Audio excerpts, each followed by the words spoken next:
Больше тонны форели на продажу. Вес каждой вуктыльской рыбы достигает 2,5 килограммов. Все благодаря экструдированным кормам. Они позволяют получать более качественную рыбу, да еще и при меньших затратах.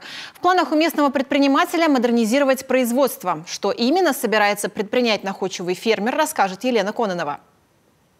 Более тонны форели, выращенной на вуктыльской рыбной ферме, готовы к продаже. Вопреки санкциям Евросоюза, местные производители не собираются останавливать работу.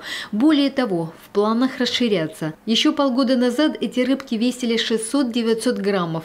Сегодня некоторые экземпляры доросли до 2,5 килограммов. Жирненькие, откормленные, хоть сегодня на полке магазинов. А ведь начинали разводить форель здесь с икринок, благодаря экструдированным кормам импортного производства. Эти быстро набрали нужный вес. И хотя корма завозные, санкции фермера Вячеслава Муравьева не пугают.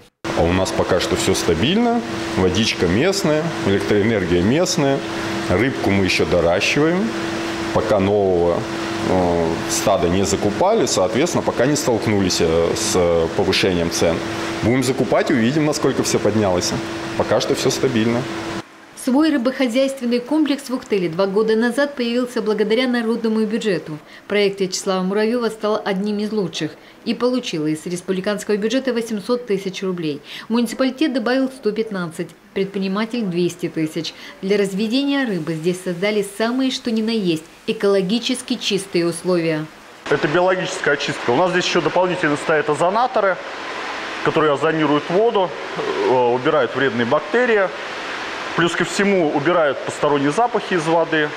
Рыба у нас не болеет.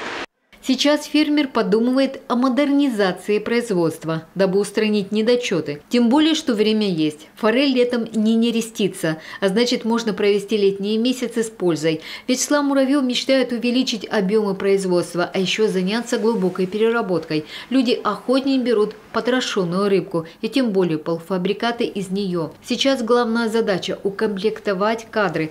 Нужны специалисты по продажам и по рекламе. Ведь мало производить, надо еще уметь продавать. Елена Кононова, Василиса Гречнева, Илья Пузанов, телеканал Юрган, Вуктыл.